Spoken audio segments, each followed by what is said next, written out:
I have seen the God-given task with which the sons of men are to be occupied. He has made everything beautiful in its time. Also, He has put eternity in their hearts, except that no one can find out the work that God does from beginning to end.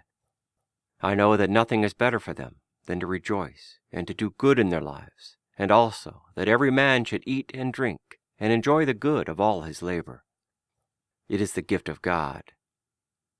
Ecclesiastes chapter 3, verses 10 through 13. The overall theme of the book of Ecclesiastes can be summed up in the question asked in chapter 1, verse 3. What profit has a man from all his labor in which he toils under the sun? This is like saying, what is the meaning of life? Surely there must be more to it than just existing for a short time and then dying. Most people at some stage ponder this. God created a physical world in which we are all born into. However, no matter how we spend our life here on earth, we will all spend eternity in one of two places, either in heaven or in hell. This book is going to have its focus on living our life on earth in such a way that we'll be assured of eternal life in heaven. There are many books that talk about hell, but this book is not going to be one of them.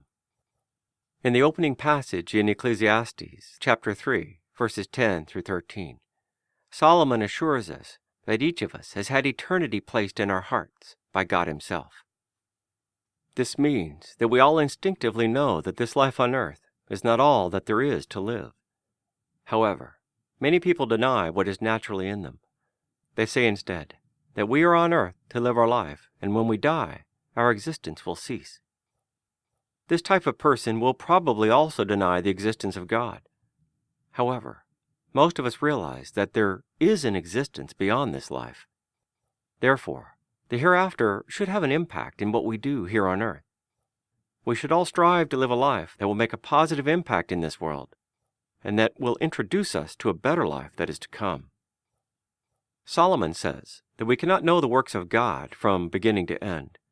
Suffice to say that God is God, and He has always been. However, through Jesus, His Son, we can get to personally know God and be directed by Him in this life. God lives in eternity, and He alone knows our future in every detail. Therefore, if we are going to live for eternity, it makes sense that we should take the time to really know God. We need to learn how to walk in a way that brings pleasure to our Creator, whilst we live our relatively short time on earth. What is our eternal life going to be like? How can we possibly understand it? For a believer, eternity will reach its highest point in heaven, where we will be continually happy, because we will be totally fulfilled in learning and growing in glory. Heaven is outside of time, but all of earth's past, present, and future believers will live in this timeless paradise, and we will be continually growing in wisdom and in the things of God. In direct contrast, eternity in hell will be a place of everlasting torment that was originally created for the devil and his demons.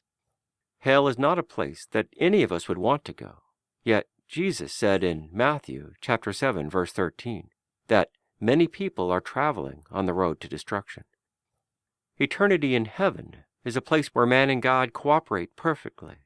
It is a place where perfection in life is a constant, living reality. It's an everlasting paradise where God will have His children absolutely delighted in who they were created to be since the foundation of the earth. In eternity, we will all live our destined purpose, and everyone will bless each other as they go about their everyday life in heaven, forever and ever.